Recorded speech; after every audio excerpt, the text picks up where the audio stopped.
Hello and welcome USD, and also welcome back Facebook Live viewers to your favorite sports talk show, Bix and K. So happy to have you guys back here with us for another week, and I personally would like to welcome Kay back to the studio, gone for a week. Happy to have you back, man. We got a whole lot to talk about.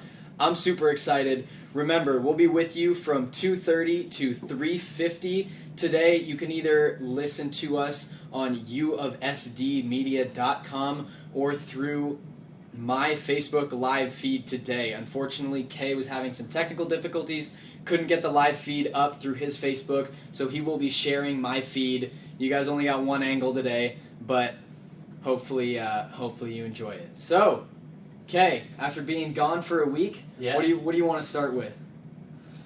After 108 years, the new World Series champions are the Chicago Cubs. That's incredible. To even say that, that's just incredible. Yeah, I don't think we, let alone a lot of Cubs fans, were thinking that we'd be saying those words right about now. I know, and what's really so incredible about it is the way it ended. It wasn't, the series wasn't a 4-0 blowout, the Cubs in 5 or something. Game 7, rain delay. We're going to get into all of it, but what were your initial thoughts on the game as I share your feed on my Facebook? Well, initial thoughts. I picked Cleveland to win in 6. I was wrong. That being said, the only thing I have to say about that is, even though I did pick them, Cleveland, you blew a 3-1 lead. Sucks for you. Still love the Indians. Great team. Picked them to win, but had to get that off my chest as a Warriors fan, a la Draymond Green, if you will. But that being said, that was probably one of the best postseason World Series games I've seen in my entire life. I know that's not saying a lot for all you out there that are older than this 19-year-old kid, but it was an amazing game, and I think a lot of people would agree with me. Kay, what do you think? If you listen to us on the show, we pretty much say every week that Bix is the baseball guy. He played it. He follows it a lot more closely than I do. But this game turned me into a real baseball fan. I was keeping up with the stats on my phone. I was watching it in Frank's lounge. There wasn't room to sit. There wasn't room to stand. People were deciding who's going to be up, to relief pitch, or is Schwarber going to pinch it. These specifics were going through everyone's mind, and it really turned this traditional game of baseball. With Joe Buck on the call, it's a very traditionalist game right now, into a game that was so close, came down to the end, and got me excited. As soon as that last out was thrown by Chris Bryant, our very own Chris Bryant, got me excited for next season. Oh, absolutely. And another thing is, now neither you nor I had a huge stake in this game. We were hoping to see a good series between two fantastic teams that made it this far. And even though there was nothing at stake, I still found myself on the edge of my seat, biting my fingernails, wondering what was going to happen at every junction, at every out, because I was just so into the game. And again, no stake in it whatsoever, but I was just as nervous as my fellow Cubs fans that I was watching the game with. Right, and even the Indians fans, that some of them were in Frank's lounge, they felt the pressure, because it was just, that was the excitement of the World Series this season. It was 2 droughts, 2 Midwestern, really gritty franchises, the Cleveland Indians and the Chicago Cubs. But at the end of the day, and I think I said this 2 weeks ago, it had to be the Cubs, right? I mean, it just had to be, and it was. It was destiny. And when you look back at the year that we've had in sports, and I like to think back to a couple months ago, when those of you who follow soccer know that Leicester City won the Premier League at 5,000 to 1 odds before the season. Now, the Cubs' odds to win the World Series at the beginning of the season were a whole lot better than that, but still, there was this air surrounding the team that it was a team of destiny. They were supposed to do something special, and now that 108-year drought has been snapped, we're not going to see a story like this again in baseball for the rest of our lifetimes. I mean, I don't know, maybe one day our kids will see something similar, their kids, but this drought that the Cubs had going, you're not going to see it again anytime soon. Yeah, in fact, they were favored coming into the season. They were favored to win the World Series. So it wasn't like Lester, but I get completely where you're coming from because at the end of the day, history, their odds were stacked against them.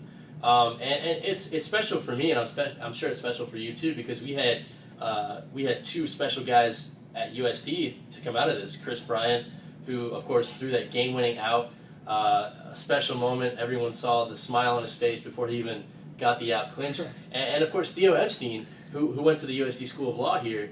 So both of those guys were probably the most important guys to clinch this World Series. So that's big for our school, our sort of tiny little school, and that's something for us to be proud of. Oh, absolutely, and I know you weren't here with me last week, Kay, but going back to the last show, I did mention that Chris Bryant home run, I believe that it was in Game 5, that he kind of got that Cubs offense going, he got them believing. That was the turning point in the series for the Cubs. They started believing, they knew that they could turn things around if they just got their chance, and man, did they take advantage of it.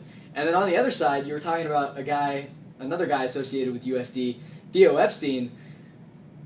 This dude is freaking amazing. I mean, think about what he's done. He's turned around two of the, I don't want to say most unfortunate, most unlucky franchises in baseball in the last decade when you look at the 2004 Boston Red Sox and this year's Chicago Cubs, and made them championship teams. And at such a young age. Oh, definitely. And when you look at some of the, I guess, crazy things he's done as well, for those of you out there that aren't familiar with some of the curses surrounding the Cubs, they don't like goats. It's a thing in Chicago. They have the curse of the goat over there, but having snapped their World Series drought, Theo Epstein actually ordered goat from one of his favorite restaurants for dinner, just so that he could put all that stuff to rest. Okay, so we've talked about Theo, we've talked about Chris Bryant, we've talked about the game, the reaction. Now this is my question to you, and it's a big one. Was it the best baseball game you've ever seen? That's a tough question because I've watched a lot of baseball games in my time, but that will absolutely go down as one of the best that I will ever remember. I mean, I could probably pick a few Giants games that I might put ahead of that just because, the Giants are my team. But as an impartial fan, that game was as good as it gets. I mean, it had everything, right? Down to the rain delay. Game 7, 2 droughts, the time of the year. Honestly, they're really good, two really good managers that got them to this point in the season. Star players, star power, drama. I mean, it had everything. But also, it was the little things when you look back at the game, because it's easy to point out all the big players, your Chris Bryant's, your Anthony Rizzo's, all that. And yes, they played a huge role, especially a guy like Rizzo who's a team leader and led that Rocky Balboa-esque kind of comeback in that speech that he gave to the guys. But as a fan of the game of baseball, and I'm sure a lot of coaches and young players out there feel the same way as I do, it came down to the little things that made this so special. When you look at a guy like Albert Almora, who came in for the Cubs, pinch ran in that last inning, and tags up from first on a ball that Chris Bryant hit to the warning track. He tags up from first to second, which eventually sets everything up for the game to be won for the Cubs. And people are probably not going to remember that in the grand scheme of things. But it's those little moments that you're taught from a young age to play heads-up baseball. Always keep your head in the game. You never know when an extra 90 feet is going to put you over the edge and give your team that win. And this was a perfect example of that. So great job from Almora, great job from the whole Cubs team, and really that's how their season has gone. They've persevered, they've taken the extra 90 feet when it's been there, and that's why they were able to be so successful in the grand scheme of things. Yeah, you said it right, and you know baseball more than a lot of people out there, so you were able to pick up on that. And all of those little things made a huge impact on how we watched the game and how the game was called. It added to the drama. You know, for example, one of the biggest points in the game for me was, I believe it was the 8th inning, right before that short rain delay, where Aroldis Chapman was struggling. Any great story has the winner struggling at some point right before the climax where they end up winning it all. And those moments, every pitch, you know, could be, it was just, I want to use the word savored because that's how it was. Even for me, a casual fan, we had some people who aren't even big fans of baseball or sports in general come through the lounge where I was watching it and had their eyes glued on the screen because of the stakes, the reactions from the crowd that we were watching it with, everything. You know, it had everything. Yeah, and you make that point about, you know, the winner struggling only to overcome the odds and come out victorious. But that leads me into something I wanted to ask you is, what did you think about how Joe Madden managed this game? I know he's been great for the Cubs throughout the entire season, but let's be real, there were a few questionable decisions that he made in that game. You start with pulling Hendricks early, the Cubs starter. Mm-hmm. You go then to pulling Lester early after he was pitching so well, and then you bring Chapman into the game and he gives up a couple runs, is seemingly struggling, and you let him keep going.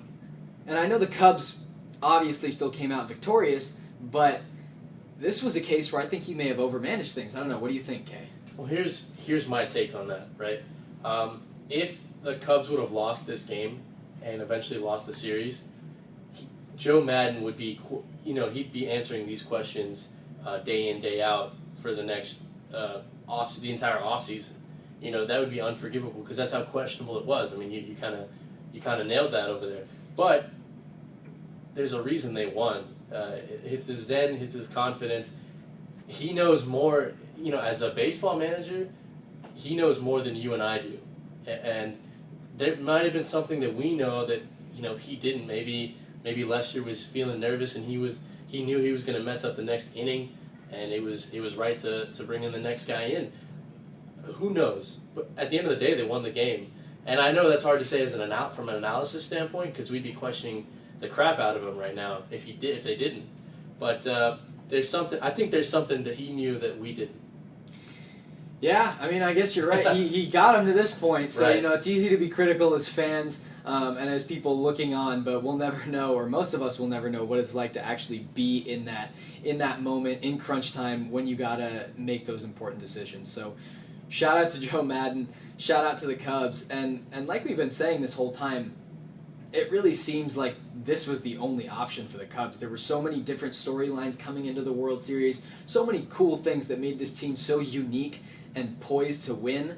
And it seems like it started years ago. You go back to when Theo Epstein showed up in Chicago. And I actually read another interesting story this week that I'd never heard before, and that's that John Lester and Anthony Rizzo actually go way back. Back when Rizzo was drafted by the Boston Red Sox, a couple months later he was diagnosed with cancer, and Lester, having been another player who went through a similar process, was diagnosed with cancer and eventually got healthy, helped a young Anthony Rizzo, because back in the day Lester was still in Boston, helped a young Anthony Rizzo and his family cope with that whole process, and it really developed a bond between them that a couple years later led to Rizzo recruiting Lester to come over to Chicago and eventually win a World Series. So that's one example of just a really cool story that adds another facet to this Cubs team.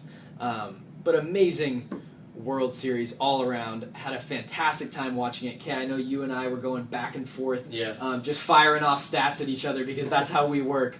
But it was incredible. It is 2:45. You're listening to Bix and K. We're going to be on till 3:50 here on the West Coast, 5:50 over in Central Time. You know, we've talked about the game and our initial reactions to the game itself, but seeing those the scenes from Chicago for the parade, I mean, if I remember this correctly, it's the 7th largest human gathering in history. I believe you are correct on that. I think they had just over 5 million people. And they were expecting 1.2. Oh yeah. And so that shows the heart of Chicago. That shows how much this means to so many people. Beyond, I'm 21, you're 19. Beyond what we've been able to see in our young years. Beyond any of that, that's why we love sports. That's why we get to do this. That's why we want to do this show every week. Moments like this, ineffable truths of how sports can bring us together, and we can see it there. Oh yeah, and as a fan from the Bay Area, I've been extremely fortunate to have had the opportunity to go to a championship parade for the San Francisco Giants, and having been in that atmosphere before, I can only imagine what it was like for a Cubs team that had endured so many years of just painstaking agony waiting for this curse to be over. So I'm sure it was amazing. Again, shout out to the Chicago Cubs and the Cleveland Indians for a great series. I mean, I know it didn't turn out the way those guys wanted, but they put up a heck of a fight, and it was a lot of fun to watch. Yeah, and 2016 has been a fun year so far. I mean, we got the Cubs winning the World Series, Leonardo DiCaprio won the Oscar, Clinton or Trump. So we'll see what happens tomorrow. Go out and vote, by the way. But, any other final reactions? This is a game we want to savor. I want to watch that entire game again if I have the opportunity. Oh, you're going to be watching that game on ESPN Classic for years to come. There's going to be a 30 for 30. Don't you worry. Oh, I'm sure there will be. That being said, the magic can only last for so long, and we're starting to see the beginnings of that. It looks like Dexter Fowler may not be coming back. Jason Hamill, I don't think, is coming back to the Cubs. So you're starting to see things begin to break up. That being said, I think the Cubs are set up for another great year next year. We'll see how far they get, but this Magic 2016 team, you're never going to be able to replicate that. You're not, but best of luck to Theo Epstein. I actually saw someone say today that Theo should go to Cleveland and end their drought as well. I mean, what else do you have to prove in Chicago? Yeah, I'm sure San Diego fans might love it if Theo came back down to Southern California for a couple of years. That's right. He always has a home here at USD. It is 2:47. I want to move on to the NFL, but before I do, I kind of wanted to ask you, we saw this great parade in Chicago, really proved itself as one of the great sports cities in America, even in the world, you would argue. But in your mind, what qualifies as the best sports city in the U.S.? Now, I want to say this real quick. This city has to be prominent and it has to have more than 3 professional sports teams. So, Nashville for me wouldn't count. San Diego even wouldn't count. I want to know a great sports team, city. When you look at great sports cities, I think it's tough to pick one. That's just the nature of how things go. Teams have up years, down years, and it doesn't necessarily cross over between sports. But the way I look at it, if you go around the country, the Bay Area, obviously, got to shout out home. Great sports city, great sport environment overall. You go to Chicago, Boston, New York, Miami, and probably Texas. You look at a team like a place like Houston, maybe. Dallas. Or Dallas, yeah. Those would have to be the hot spots, I would think. But if you had to across pick one, the country right now, you had to pick one. If I had to pick one right now or historically, let's say historically, like the best fanfare, the most enthusiastic, and I guess well performing is sort of important. In that case, the two that I look at are probably Chicago and Boston. Okay. In terms of a crazy fan base. New York is close in that discussion, but I think there's so many other things going on in a city like that, that when you look at the sheer just devotion of the fans, it has to be one of those two cities. And that being said, I'm going to go with Boston, just because the success those teams have had. You look at a team like the Red Sox, you look at the Boston Celtics, the New England Patriots, the Bruins. Every person that I know that supports one of those teams is a die-hard fan. Right. And it's something that they live with, that they will bring with them to their deathbed. I'm not saying that's not something that guys in Chicago don't have, but if I had to pick one right now, I'm going with Boston. All right. We'd love to hear what you guys are saying on Bix's Facebook Live. I know I sent the link out for my personal Facebook, shared on this one, so any of my friends who want to comment, please feel free to do so. I see your point in Boston, and I actually, when I was thinking about this earlier, that was kind of a front runner. But I have to go with Chicago. And I know it's a recency bias because we see the Cubs, but Cubs have always been known to be enthusiastic, that's for sure. Cubs fans. You look at the success of the Chicago Bulls and how enthusiastic those fans are and the impact it made. The Bears, they're not great, but hey, listen, if you go to a Bears game, you're gonna have some beer thrown at you. That's just how that's just how they live. For sure. I respect that because I'm not a big fan of the city of Chicago, but the grit and the grind of Chicago is kind of what makes it so unique. And it's always fun to see them successful because, like you said, I'm a New York guy, but New York and LA, they're always going to have like other things to do, beautiful women and fun tourist attractions. Chicago, what are you going to do, man? Look at the bean. Yeah, and I mean, I'd love to shout out the Bay Area to my home because it is up and coming. I mean, historically, you had to go with some of these bigger cities back east, but it is a place that's growing every day. The Giants are playing fantastic, especially the last couple of years. A lot of people have been hopping on the Warriors bandwagon. Hopefully the Niners won't be down for long. We'll get to that a little later in the show. But the Bay Area is certainly not a bad place to be as a sports fan, and I'm incredibly lucky that I grew up there. You are very lucky that you grew up there because I grew up in Nashville, and we have yet to have a parade. I want to say this real quick. Looking ahead to next season, we kind of touched on this. Are the Chicago Cubs, the favorites in your mind? Who else do you like in the field? I still think that they have to be. The way that they performed this season, they have a core of guys coming back. I talked about possibly losing Fowler, losing Hamill. Those are going to hurt, but they still have their go-to guys. They will find people to fill in those holes. And going into next season, you have to look at them as the favorite. I think the Indians will be up there again as well. When you talk about possible repeat championship games, who knows? They will have to get a good pitching performance again throughout the season if they want to meet the Cubs back in a potential rematch of a World Series. But those two teams will be high on the list as we enter next season. So the Dodgers? It's exciting. The Dodgers will be up there. They got some holes to fill as well, especially when it comes to pitching. Hopefully the Giants can get in the mix. When you look at the other side, you got teams like the Red Sox, the Yankees coming on strong again. It's a whole new season, and can't wait till spring training starts up again. And as much as I do not like the Dodgers, being a lifelong Giants fan, when spring comes around, it will be time for Dodger baseball, and it will be time for baseball in general. A little shout out to Vince Scully right there, legend in the business. So there you go. All right, hot takes from Bix. Hopefully we see a rematch, man. I mean, it's been a decade of rematches. Maybe people are tired of it.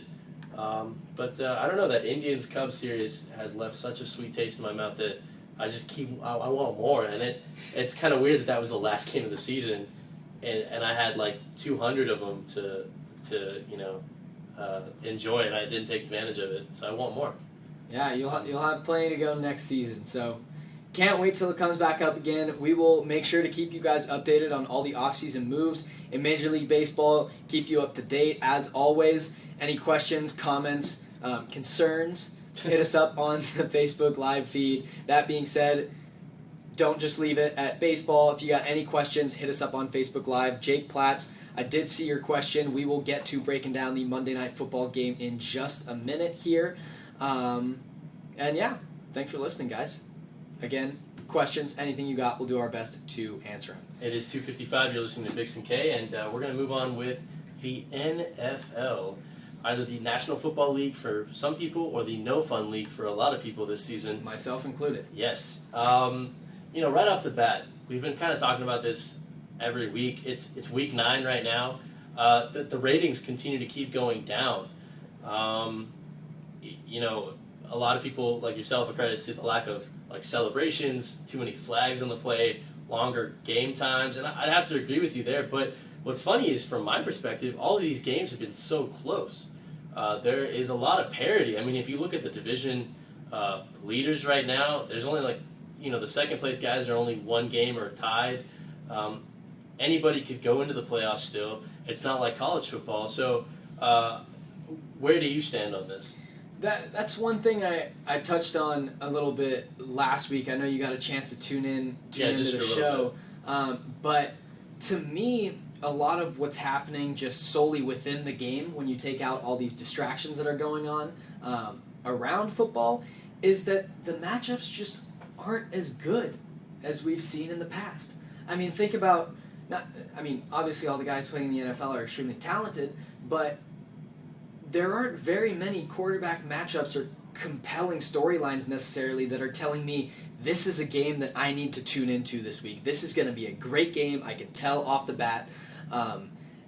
It's just not happening. I used the example last week of maybe a Roethlisberger-Brady matchup in the AFC, bringing a little bit of magic. I don't know, but even that these days, like you're saying, Kay, isn't what it used to be. And so I think, coupled with all the distractions going on off the field, this issue of the product is just simply not as good or not as compelling is another big thing that the NFL is going to have to tackle somehow. My reasoning boils down to three different things. One, the distractions. So you kind of touched on that for a second. The lack of celebrations, and the second part of the distractions is the amount of flags being thrown. I mean, there's a flag on every play. I was at the San Diego Chargers versus the Tennessee Titans game yesterday here in San Diego down the road, and every other play seemed to be a flag thrown. Another thing that I mentioned a little bit last week, but you make a good point, is that there's so much over officiating going on. Yeah, exactly. And the calls that we want to be made when it counts in the fourth quarter aren't being made. Right. It's the first three quarters, flag after flag, delaying the game, and when the game is on the line and it really, really matters, officials aren't reaching into their pockets. And I think Sean Payton made a good point. The NFL is the only league that has part-time officials. So all of these officials we see on Sundays and Monday nights, they work another job in during the week. And I think the NFL is rich enough, this is what Sean Payton says, to hire full-time officials who can do their research throughout the game, watch film like the players, and make better calls. I completely agree with that. Yeah, most other leagues around the country employ full-time referees. Right, and I get, and it's their career. It's their career, but the structure of other leagues are vastly different. You got games going from 30 games to like 82 games to 150 games. But when you look around at those other leagues, too, they're not struggling in Exactly. ratings. Yeah. The NBA is skyrocketing. Yep. Major League Baseball, especially with this last They had World a field Series, day. their ratings went through the roof. And they have a replay system for their officiating, which is funny because baseball is looked at as a traditional sport. Absolutely. So going back, that was my first point, the distractions and the officiating. My second point has to do with LA. So this LA return was so hyped over the summer. I was really excited about it. Hard Knocks was focused on them, and they've been so boring to watch. I mean, how do you expect the NFL to turn the Los Angeles Rams, led by Case Keenum and Jeff Fisher, into a viable product mix? I mean, it's really hard. They're playing in the Coliseum, which has so much history. It's the LA Rams' return. There's so many possibilities, but they can't get that off the ground. And becoming more and more prominent, especially last week, are the chants of Jared Goff. Right, yes. Is it Goff time coming in LA? in waves from the stands. Is it Goff time in LA?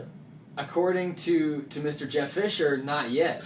I think we would both agree that it may be time for Jared Goff, but it doesn't look like he's going to get that chance just yet. I think we agreed on that like 4 weeks ago. Yeah.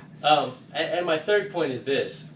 These are all really important and they need to be talked about like we've been doing. But my third point is Peyton Manning's impact on this league can be shown directly through the ratings. I mean, Peyton Manning, obviously he was on TV, every other commercial, people knew him, people chose him as a fan base. They became Colts fans or Broncos fans because of him. Manning Brady was a viable product that we all wanted to watch.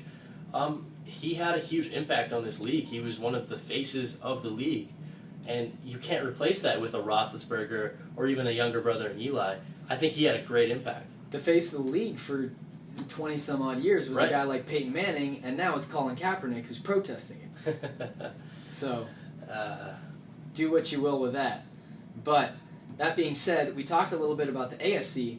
If you had to pick the premier quarterback matchup in the NFC, what two teams, what two guys would you choose? Right now, or like at the beginning of the season? Right now. Throughout this season, what would be your ideal NFC quarterback matchup? See, what's I have funny... a feeling that you might mention Aaron Rodgers. Sometime. Yeah, see, like that's why I struggle, because Aaron Rodgers is struggling. But you always have to count him in the mix. But just the talent for him is not there.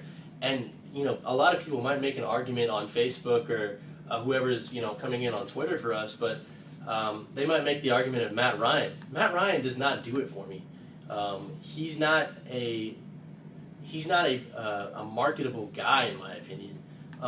So in the NFC, I struggle with that question, but it's got to be Aaron Rodgers and, I don't know, Dak Prescott now?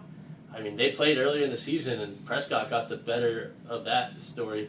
That is one plus for the NFL, is that the Cowboys are doing well. Yeah, true. And going back to the quarterbacks for 1 minute, though, I might throw Drew Brees into that conversation as another great quarterback. I know the Saints aren't very good this year, but he has been a guy that's traditionally played extremely well, and I want to give a quick shout-out to my boy Charlie Crawford, who is absolutely blowing up my text right now, giving me his entire breakdown of what is going on in the NFL. So thank you, Charlie. We will try to get to as many of your points as possible. But you're right. There's just not that many great matchups. There aren't that many guys that stick out in the league right now. Cam Newton, but for the wrong reasons. He's, in my opinion. I don't know about for the wrong reasons, but the season that he's having right now, the Panthers aren't an elite team. Right. It's as simple as that. And they're not a big market team. Carolina's is not going to have that marketability. They were great last year. They were 15-1, but hey, that year is over, and this year has kind of blossomed enough for us to make opinions. And I want to ask you this: the Dak Prescott, Ezekiel Elliott, and the Cowboys, they're not just rookie. They don't have a stroke of luck right now. They're 7-1. That is nothing to be messed with. They're looking as good as anyone in the league right now. I think this is the 9th time ever. You guys out there can correct me if I'm wrong, but I believe it is the 9th time ever and first time since 2008 that the Cowboys are off to such a good start at 7-1 through the first 9 weeks of the season. Yeah, and it's like I've mentioned previously, it's better for the NFL when the big markets are doing better. It drives Skip Bayless's tweets. It drives the national media. Jerry Jones is a figure. That stadium is kind of the shining beacon of where you want to visit if you're a team, and it's better for them. But do they have a Super Bowl chance? That'll really get the ratings going if they have a serious Super Bowl contention. And now, I think they absolutely do. When you look at like we were just mentioning, the teams that are in the NFC right now, who challenges them? I think the Seahawks have to be maybe their toughest opponent. If you look at the other divisions, I think they could beat the Vikings, certainly, if they were to play Minnesota. They can beat a team like the Lions. They've already beaten the Green Bay Packers. I think the Falcons could be another interesting matchup for them. Yeah. The way that they're playing right now, I think the Cowboys might have the better team. But Matt Ryan's having an incredible year. The defense is playing well under Dan Quinn. Mm-hmm. So, I don't know. And when you put the Falcons and the Seahawks up there, the Seahawks, who aren't at full strength, as the two best contenders against the Cowboys, you have to like their chances. Right, and you mentioned the Seahawks, so let's do a quick Monday night preview for tonight's game that kicks off in about 2.5 hours. So we got the Bills visiting the Seahawks on Election Eve. ESPN is really trying to push the push the fact that we should all watch this because football is the only thing we got. I don't know if this product is the best football we can get, but who do you think takes it tonight? Yeah, funny thing about that is Bill Belichick, the coach of the New England Patriots, who actually plays the Seahawks next week, said that he's only watching this Monday night game because he literally has nothing else to do. My man Bill. That's about it. So there you go, from Bill Belichick. That being said, I like the Seahawks tonight. The Bills are playing well, but with Shady McCoy fighting the injury bug right now, I just think the Seahawks are too good for the Bills right now. They're going to overpower them despite the fact that Russell Wilson is still having mobility issues. Their defense is going to get it done for them just like it's been doing for the last couple of years, and I think the Seahawks see off the Bills fairly easily. Yeah, and there's two main points that I want to make about this game. One, the Bills never travel well. I mean, for any team coming from the eastern side to the western side or vice versa, on a 6-hour flight, I just made that cross-country trip last week. It's not easy to do, and it's not easy to go out and play a game. And two, the Seahawks and that CenturyLink field and the 12th man are incredible on primetime. There's no doubt about that. So you can never count them out. I mean, they're heavy favorites to win the game, and I don't think it'll be much of a competition. But hopefully we see a better product from the Seattle Seahawks, Russell Wilson, and their defense to kind of drive that NFC narrative. I mean, Cowboys-Seahawks NFC Championship sounds really good right now. Yeah, I mean, that sounds pretty good to me, and I think that's the way things are going unless someone else emerges as really a powerhouse in the NFC. Yeah, exactly. With that Monday night game being pretty straightforward, Kay, unless you got anything else to add right quick, I want to go and talk about one of the best games, I think, of the year so far, one of the only great Sunday night football matchups we have had all year, and that is the Oakland Raiders and the Denver Broncos. And to play to my Raider fans back home, namely Josh, thank you for commenting. I got 4 words for you guys.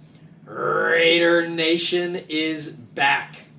I know they've been waiting a long time to hear those words, but it's true, man. You get the roll of the R. I think the Raiders are the new kings of the AFC West.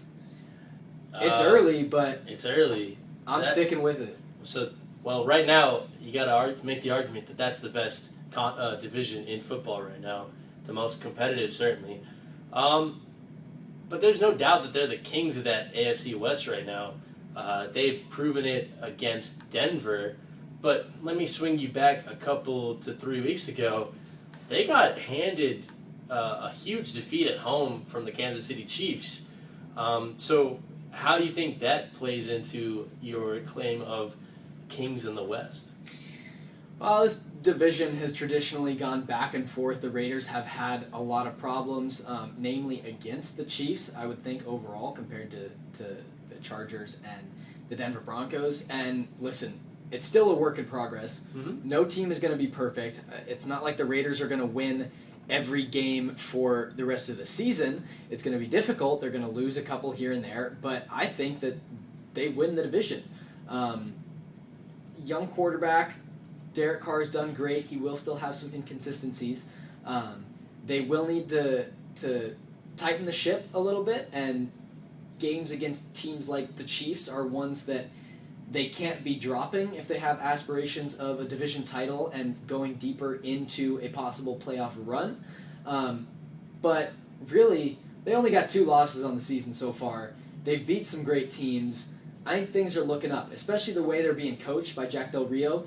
He's shown that he is willing to go all or nothing to get a win, and we've seen that throughout their season. He's taken some big risks. He's had confidence in his guys, and I think that really propels them to want to do something special. And a big reason for confidence, if you're a Raiders fan, which I know a lot are coming out of the shadows now, but they have a bye in Week 10 next week, and then they get to travel to Mexico City, a shorter travel span for them than going to the East Coast, actually, in a big primetime game on Monday night against the Houston Texans. So they have confidence. I mean, that's a struggling Houston team right now.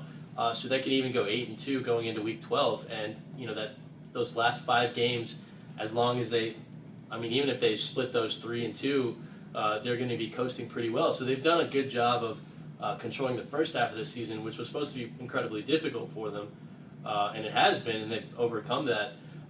But honestly, the Chiefs are going to turn it on and finish as they have been in 2 years. I want to see that the Raiders, go in the victorious, AFC West champions, because how long has it been since that happened? Like 20 years? It's been a long time. Yeah. I'll tell you that. Since Gruden. Back in the Gruden days. I'll tell you, man. Yeah, I'm still sticking with the Raiders. I think they have a core of guys to see out this season. That being said, it's going to be close. I don't have the Chiefs doing as well as you do. I think it will come down to the Raiders and the Broncos. But if those two teams keep winning and taking care of business, we have a possibly very intriguing Week 17 matchup where the Raiders will go to Denver for who knows what could be on the line. So that will certainly be a game to mark on the calendar, and that's not something we've said a whole lot this season. There aren't a lot of those. Yeah, and it's, like I mentioned before, it's certainly a fun division to watch. I mean, the Chargers games aren't a gimme, as I learned, sadly, this weekend. So they're going to have to fight for those games as well, but a strong division to watch, especially for us West Coasters, because we get those late games, and it's always been boring to see the Raiders face the Chargers pretty much every week in the last couple of years, but now it'll be fun. We'll have a product to watch, and hopefully those will boost the ratings as well. Another game, I wanted to talk about was the Indianapolis Colts and the Green Bay Packers. So we touched on Rodgers' lack of success, but to lose at home again to a team that should have beat handedly, that's a big red flag. Yeah, I don't know what's going on in Green Bay right now. They're struggling, to say the least. I know Aaron Rodgers was not happy whatsoever after the loss. He kind of went off after everything was said and done, but it's uncharacteristic of this Packers team, especially under Aaron Rodgers, who we've seen be so successful in the last year. Now, unfortunately, I didn't get a chance to watch this game, but that's a big win for the Colts. I don't know. What do you think is bigger, Kay? The fact that the Packers lost and what that does to their franchise right now, or the Colts getting a pretty good win and a win that they needed to stay relevant in their division?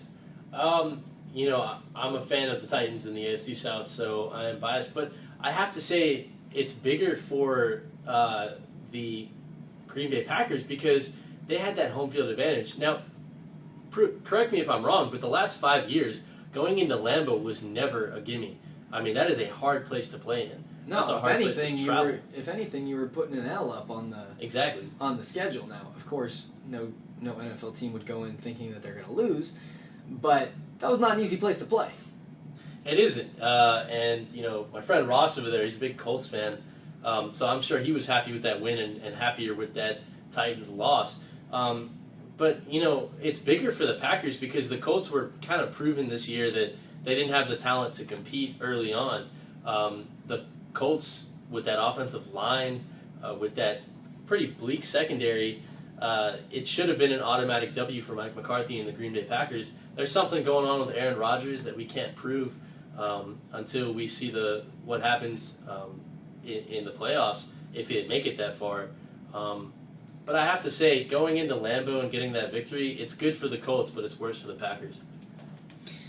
Yeah, absolutely. And now, as we kind of wrap up the NFL, it is about 3:15 out here on the West Coast. Just a reminder, Kay and I will be with you until 3:50 today. Kay's got an exam that he's got to be on time to at 4. That's right. We're still students here. We'll wish him luck at the end of the show. But keep commenting, keep asking questions. Thank you guys so much. We love being interactive with you guys, so keep at it. Now, transitioning from the National Football League to college football, what are your first thoughts after this week of play has wrapped up? We've now seen the first rankings from the playoff committee. Those will change as we saw this week, a couple key teams going down. But what are your initial thoughts? Yeah, so we got Alabama at the top still, but here's my biggest problem with college football right now. I made the argument for the NFL that these games, okay, maybe they haven't been played well, but they've certainly been close. There's no parity in the games that we're watching on college football. Every Saturday I tune in and it's like 78-0, 53-4. I mean, not 53-4, but something close to that. I have to make the argument that that's a big problem in college football, and this sort of boils down to smaller teams like South Alabama or Tennessee Tech paying for TV time so that their college football teams and overall athletic programs will be more relevant. That's a problem I see in college football, and before I even look into the rankings with you and all that, I think it's a problem that has to be fixed. See, I'm going to fight you on that one a little bit because I think right now the NCAA is 1,000 times more compelling to watch than the NFL, because for every game that we see of some of these smaller schools, where it is a blowout, you get an Alabama LSU game, and for a lot of people, the game we watched this last week isn't going to be that exciting. I mean, no points were scored until the end of the third quarter, I think, but Alabama grinding out a 10-0 win. I thought that was a great game. You get games like Clemson and Louisville a couple weeks back. Clemson and Florida State we had too. Michigan has played a couple close games against some rivals. We will eventually get that Michigan-Ohio State game. So I think there is just so much more out there in college football because of the sheer number of schools that, yeah, we're going to see a couple games that are blowouts here and there. But the games that are exciting, there are a fair amount of them, and they are really exciting. Yeah, I think of Clemson, Louisville early in the season. That was a good one. Alabama, LSU has always been fun to watch over the last few years because it's been a defensive battle. But I'm excited to see what the college football playoff brings us. But going up into that, it's basically you're deciding the college football rankings on what teams lose over what teams win. Does that make sense to you? Yeah, and I'm still not a fan of how the committee works its magic, if you want to call it that. Mm-hmm. I think this week we avoided a potential disaster when the first playoff committee rankings came out. They actually had Texas A&M, who was ranked no higher than I think 7th in the AP Top 25 poll. They had them jump up to 4th. So if everything played out and everyone had perfect schedules, theoretically A&M would have been that 4th playoff team. And I think that's just absurd. Luckily, Mississippi State beat them this week, so we're not running into any major problems just yet. But this playoff committee was developed for transparency, and so things would be made easier to understand. I don't see that being the case, though. I'm extremely confused by rankings like putting A&M so high. I don't think it makes any sense. I think a lot of coaches are confused, especially when you're following this AP poll for 10 weeks and then you get the first playoff committee rankings, right. and they're not that similar to what we've been used to. Mm-hmm. And we've put Michigan at 2 and Clemson at 3 in recent weeks, and those two have flip-flopped in the poll as well. So I think college football still has a long way to go in this process because it's as confusing as ever right now. Well, I want to talk really quickly about Michigan, as you mentioned, as Ross P. has also mentioned on Facebook. Ross's argument is, they're 2, but who have they beat besides Wisconsin? And that he makes a good point, and hopefully Ohio State brings up a challenge towards the end of the season. I believe that's the last game that they play in the regular season. How much of what we're seeing with Michigan is accredited to sort of that home field advantage with Harbaugh, and how much of it is like the players against the teams that they're playing against? I mean, Michigan has turned their program around in the last 2 years, right, with Harbaugh. But, sorry to cut you off. Sorry. so much of that is it accredited to the Big Ten? This is a better question. The Big Ten and their opponents, or just how Michigan's actually playing their game? Make no mistake, Michigan is a great team, regardless of who they haven't played so far this season. I will agree that Clemson has played stronger teams, and you know what? Maybe they do deserve to be ranked number 2 at this point. What I don't like is having all these different methods of ranking teams so that when, for the last couple weeks, we've had Michigan at number 2, Clemson at 3, and so on, it means nothing. And everything all of a sudden gets flipped. I would like to see a ranking system from the beginning of the year that is consistent, whether that's from the playoff committee or from someone else. Consistency and transparency is the goal overall, and that's what we want to see. The Big Ten is a great conference right now. We were talking about it pre-show a little bit, how much better the conference has gotten. I think that will add to Michigan's resume at the end of the year, especially if they're able to knock off Ohio State in their last game of the season, I believe, before a potential championship game in the Big Ten.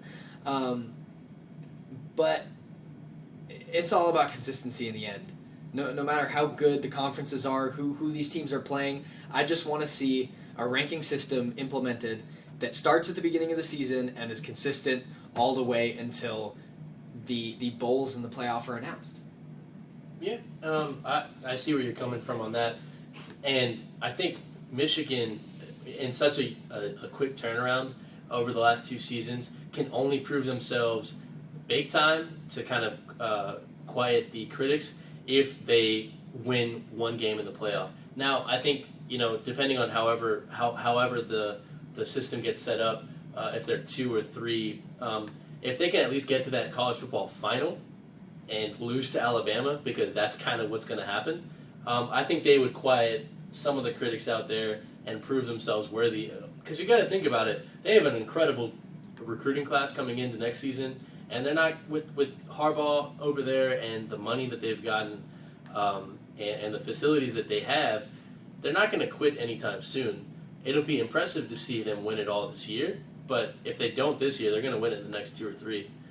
But moving on, we touched on Clemson a little as well, and that's another team that's so interesting to us. Do you think Deshaun Watson has improved from last year, or do you think he's kind of regressed a little bit? And it's hard to say because they're still 3rd, but I think he's definitely improved. I think he's gained that maturity. He's become a better passer. I see a lot of what Lamar Jackson could be in Deshaun Watson. Lamar's in a similar situation that Deshaun was in last year, in that we know he's extremely athletically gifted. He can run, but he just needs to work on his touch a little bit. And I think Watson has done that in the last year. I think he's really become a team leader and has made Clemson and has gotten Clemson to where they're at this point in the season. And he's going to be the reason for their success ultimately if he can hold things together. They've been tested a couple times. They've played some close games, and I think that's really going to come and help them at the end of the season when they get into a potential playoff and they're faced with all that pressure. One of the things that I've noticed about Deshaun Watson is Dabo Swinney's play calling has not been strong enough to play to his strengths this season. Now, last season he was a bit of an anomaly, and people were still trying to figure him out week 7, week 8. But if you look at the plays being called with Clemson, obviously with that great defense, their offense isn't on the field as much. But the plays being called are not in Deshaun Watson's favor, and that could be either from Dabo Swinney, as I mentioned, or it could show the vulnerability that he has in the pocket presence. I wish him best of luck. I hope he does well, presumably for the Browns in the draft next year. But there's something about the guy that I think he lacks from last year. And a big thing I see in Lamar Jackson, as you made that sort of parody, is the sheer size of Deshaun Watson is kind of overwhelming compared to Lamar Jackson. And they're both in the Heisman race. But if Dabo Swinney can sort of play more to Watson's strengths, I think they could even win the college football playoff. Well, it's something to look out for. And now with about 25 minutes left in our show, we do want to move on a little bit so we can get to everything that we have to talk about. So now, K, NBA. That's right. So it's been an interesting few first games of the season. So we have the Warriors sitting at 4-2, with specifically a loss to the Los Angeles Lakers, something that a lot of people didn't see coming. It's been a lot of fun to follow some of these star players, rising players, prime players, and regressing players. So we've talked about it before. The NBA is a star-driven league. So you look at in the East, you look at LeBron, he's still doing his thing. But you look at teams like the Knicks and the Bulls, who have been built through these regressing star players. They look like they've kind of figured something out. So on Monday of last week, I was actually at the Bulls and Nets game while you guys were on the show. So that allowed me to see Dwayne Wade up in action, playing with Rondo and sort of seeing how they've been working together. And the first thing I noticed, Bix, is teams like that could actually make a serious push for the Cavaliers. I don't want to... Can they really, though? Yeah, I know. Maybe I'm just creating something out of nothing, and that's what I like to do in the NBA, and that's what a lot of people like to do. But if they could figure it out towards the midpoint of the season, right before the All-Star break, they could wear the Cavs down in the first or second round, maybe not beat them, but prevent them to actually going to the finals when they face, presumably, the Toronto Raptors. That was the first thing I noticed. But another thing I noticed is in the West, the Clippers are looking really good. Yeah, they really are. It's tough because it seems like we're still geared towards this idea of another Warriors and Cavs rematch. But Right. like you said, the Clippers are playing great. And really right now for all the teams in the West, this is when they got to make their push. They got to take advantage of what I would call a shaky start from the Warriors and rack up a lot of wins, get a solid foundation in place so that they're not scrambling come the end of the season and they can try and put themselves in the best position they can be in when it comes down to crunch time. Right, and if you look at the power rankings from this week, we have the undefeated Cavs at number 1, but the Clippers are looking very strong at number 2. Another thing I wanted to mention is these emerging players. They've kind of been coming out of nowhere early on in the season. I don't know if you got a chance to catch the Bucks in action, but the Greek Freak and Jabari Parker are really looking like two superstars in the making. They had a great outing early on in the season last night, and I hope that them, alongside the Timberwolves with Wiggins and Cat, could make more of a competition arise. Yeah, and these are teams that at the end of last season we talked about being potential breakout teams, really. And you mentioned the Milwaukee Bucks with the core that they have right now, guys like Jabari and the Greek Freak. I'm not even going to attempt to pronounce his real name. Giannis. They're set up to win and win now. They need a little more help if they're going to be looked at as a dominant team that can make some sort of run in the playoffs. But they do have a solid base foundation to jump off from. They do. They certainly do. And alongside those two teams, we have a lot of star power up the 5 North in the Los Angeles Lakers. I mean, you look at D'Angelo Russell, he's kind of learned from the best with Kobe. I see a lot of that influence on him. I know that's high praise. But alongside that, you look at guys like Julius Randle and even Brandon Ingram. They're showing their strengths to even make a playoff push under Luke Walton, which I know that was your guy up in Golden State. It's always good when the Lakers have a strong team behind them. It's always good for the NBA. Clearly, they are some form of competition to the Warriors. Yeah, speaking of. Yeah, right.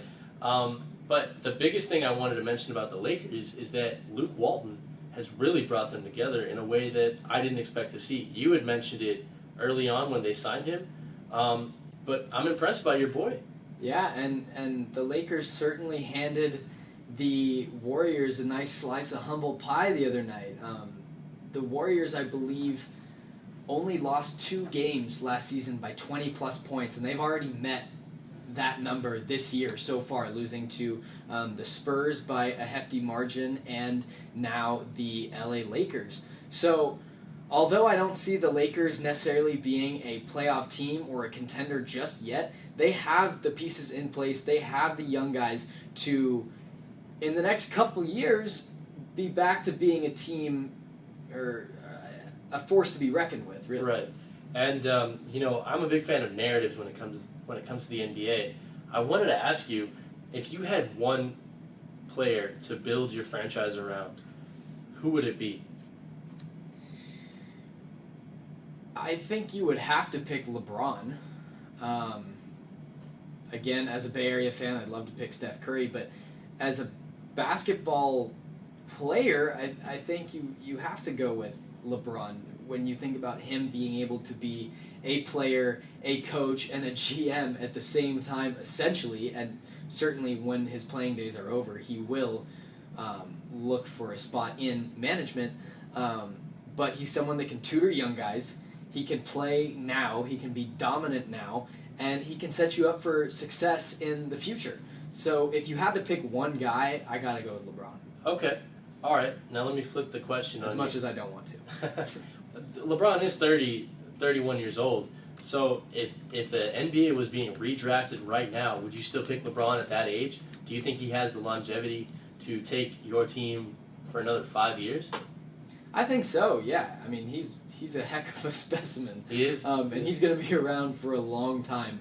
And until, there's nothing left in those knees, he will be playing basketball. So I have confidence that he'd be around for another 5 years and be able to help you build up your franchise. Okay. Who would be your guy? Honestly, I have to think a little younger. LeBron is a little old for me. But I will always make the argument that he is the most valuable player that the NBA has ever seen. The most valuable player. So if you take him out of a lineup for an entire season, that team is going to be horrible. And you could see that in the 2011 Cavaliers. But if I had to build my team around someone, it would honestly be Andrew Wiggins. He is a superstar specimen in the making. He's young. He's very talented. He's somehow long but also short in terms of he can make those blocks and steals. He can shoot up and pull up threes. He's one of those guys that he's always in the weight room. I really respect that about him. I don't like I don't like a guy like Ben Simmons. He's always talking about the NCAA. We'll see how he plays when he comes back. But I don't like a guy like Steph. We have about 17 minutes left in the show. The NBA is still young, and we're going to be talking about it every week. It is 3:33. You're listening to Bix and K. Bix, what do you want to talk about? I want to move into some soccer. That's good. Now, traditionally, we start with the Premier League, the Champions League, European soccer in general, but I mentioned this last week. I want to talk about the MLS a little bit because we haven't talked about it a ton this year. It doesn't get a whole lot of coverage, but the playoffs so far have been extremely exciting, and now we're entering into the conference finals right before the MLS final as a whole, and there are some pretty compelling matchups. They are. I don't know if you got a chance to see, but Tim Howard has been playing lights out. Saves 2 penalties this weekend to put his team through to the next round. And was named the number 1 for U.S. soccer again. So it's always good to see the bald man doing his thing. So in the Western Conference, we have the Rapids and the Seattle Sounders, which is always good to see them back with that strong fan base. And on the Eastern Conference side, we have 2 Canadian teams, actually, with Toronto and Montreal. It's good to see these 4 teams because they have really passionate fan bases. Oh, absolutely. It's going to be a lot of fun to watch. And when you look at how they all got here, it's interesting. They've all taken somewhat different paths. The Sounders came out and dominated the favorite FC Dallas early on to move through easily. The Rapids, like we mentioned, had to fight for it against probably the lower ranked but highly favored LA Galaxy team led by Landon Donovan. Right. But Jermaine Jones picked that team up by its bootstraps and willed them into the next round with the help of his man Tim Howard. And then on the other side, again, it was the case of a team like Toronto coasting through, and then the Montreal Impact, though the score may not accurately show how the game went, both the first and second legs, they had to fight for it, and it was a close matchup between them and the New York Red Bulls. Right, and if you look at the seeds that all of these teams have been placed in, the Raptors and the Sounders are 2 and 4 respectively, and the Toronto FC and Montreal Impact teams are 3 and 5 respectively. So no favorites, no one seeds coming in like we see in most professional sports leagues. So it's already been a compelling season so far. But who do you like on each side of the ball?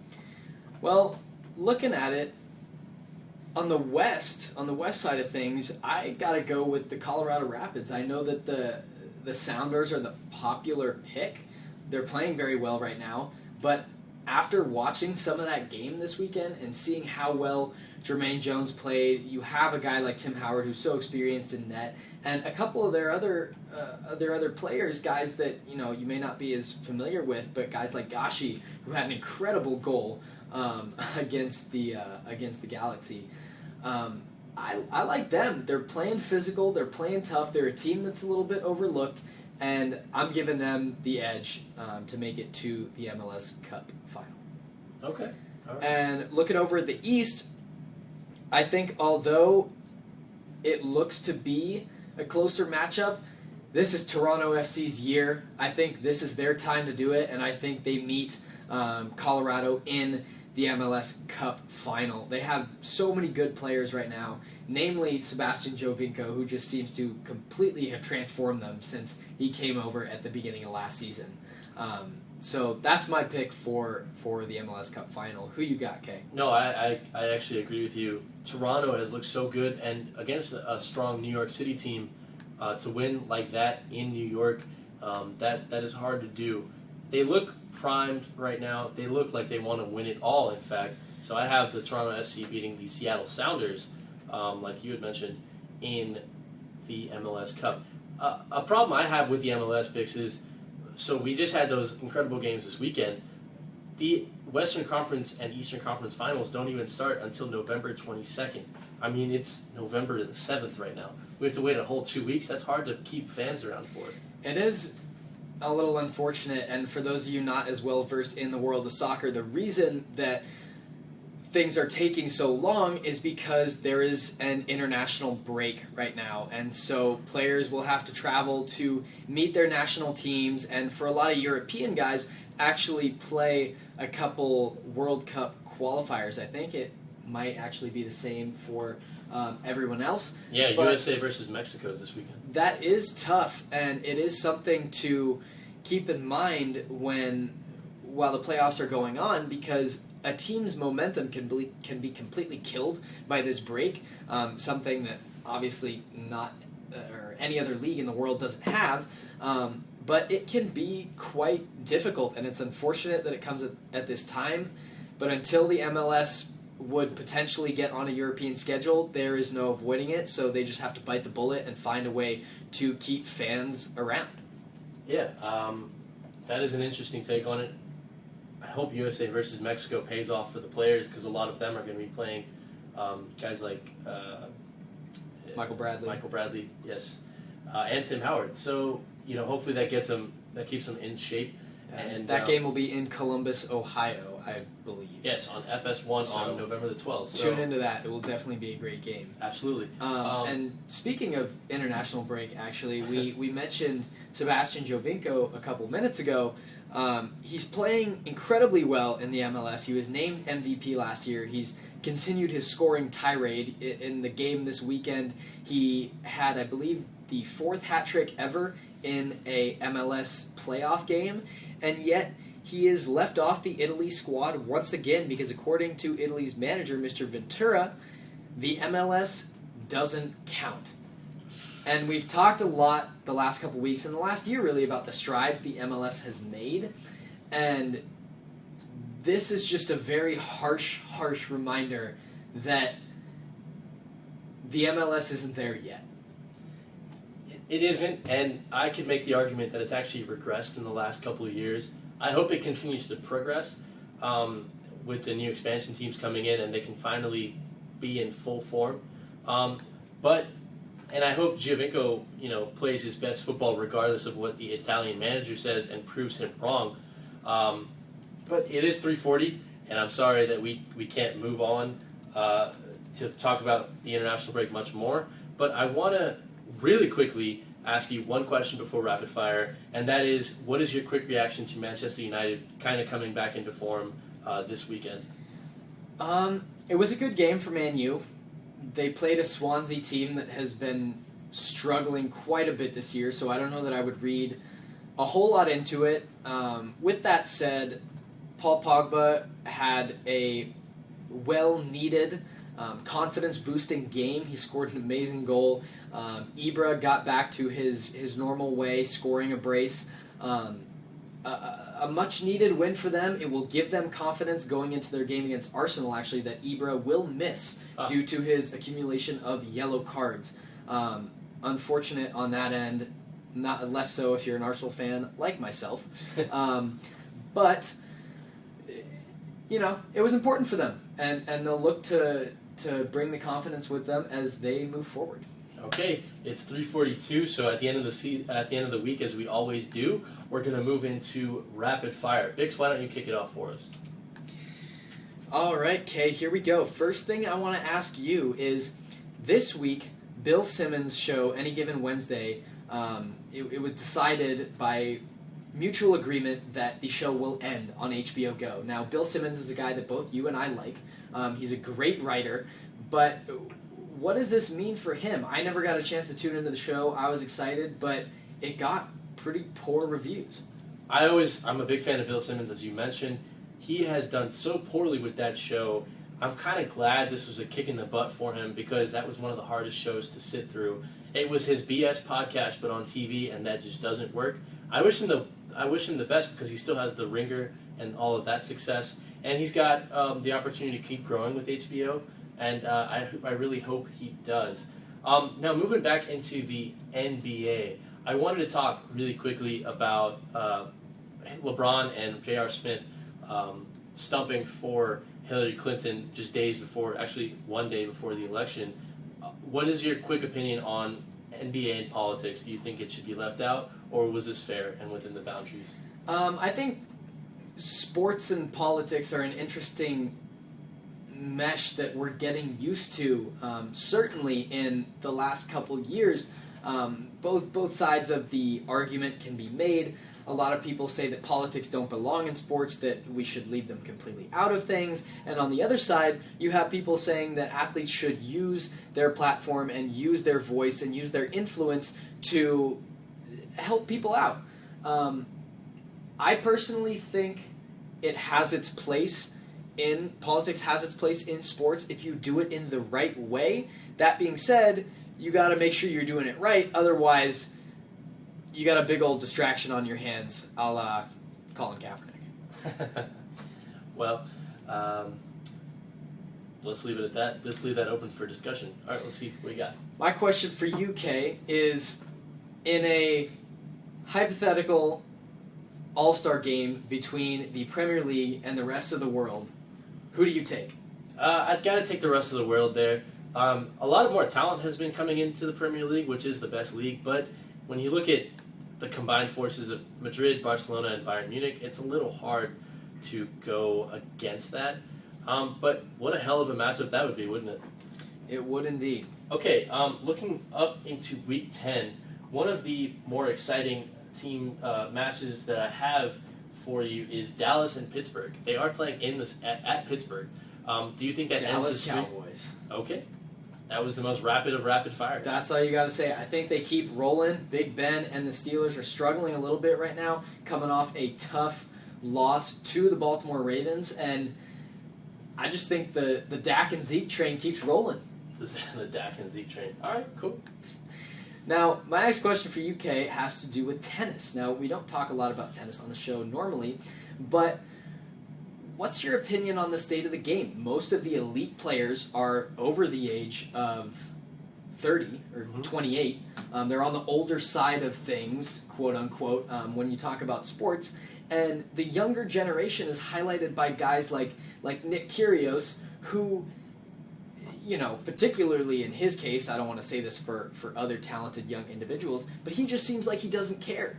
He has so much potential, and people have talked about the fact that, tennis isn't his love, and he doesn't owe anything to the fans, but I think as a professional athlete, you certainly do owe something to the fans. Right, and this sort of goes back to the LeBron and J.R. Smith question. It's using your public image for good, bad, or some form of influence.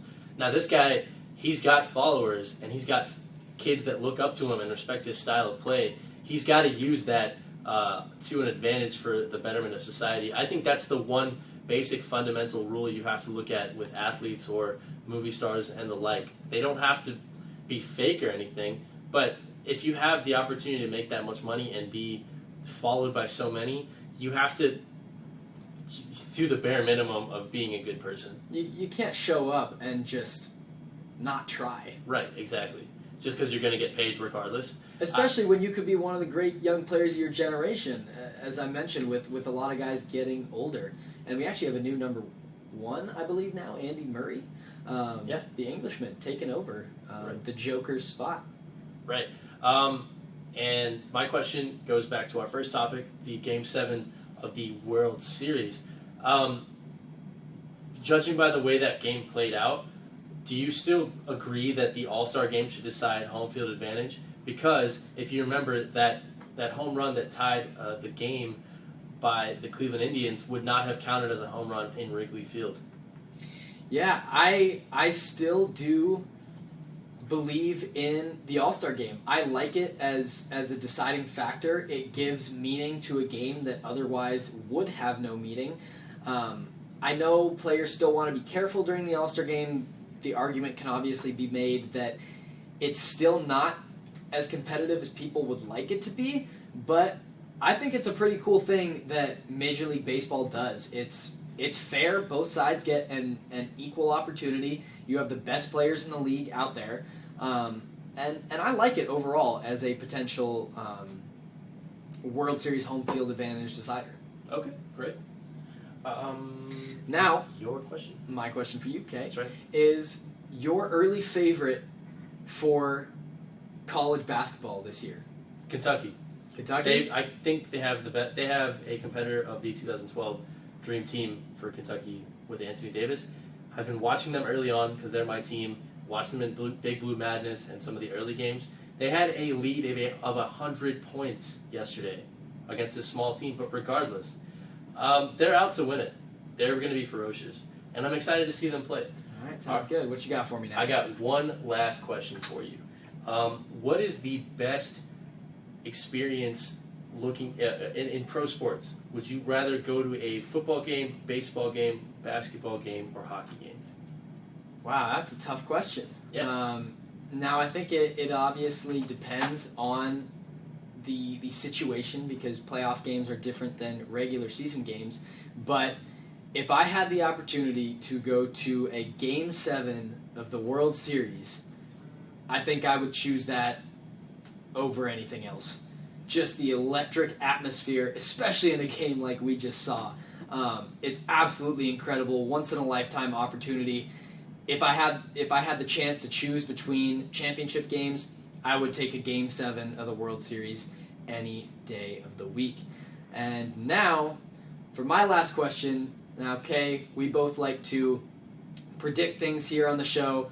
I don't want to know your personal opinion. I don't want to know who you're voting for. Okay. But tomorrow is Election Tuesday. Yeah. Just who do you think is going to come out on top? Since everybody, including women, men, people of color, black people, everybody's going to vote, hopefully, tomorrow, it's got to be Hillary Clinton. And that's not my personal opinion. That's just according to the polls I've been keeping up with. And the fact that the Electoral College, the way it's set up, I think Hillary Clinton takes it because she takes California, New York, and some of the other bigger states like Florida, actually. All right, there we go. Well, that is our plug for the election. Go out and All vote. you college kids out there, please go out and vote. It's important. It is incredibly important. So get out to the polls tomorrow on Election Tuesday. Man, This it's was crazy that it came up so fast. I know. Well, it's felt like forever. But hey, this was Bix and K. Thank you so much for tuning in. Thank you for welcoming me back. I do have my exam now, so we're gonna end it right at 3:50. Thank you, Bix, for a great show. Appreciate it. Remember, you can always listen to us on uofsdmedia.com or through either of our Facebook Live feeds. K's will be up and working next week from 2:30 to 3:50 on Monday afternoons. Have a great week, everyone. Thanks, guys. Thanks for listening, guys. Appreciate it.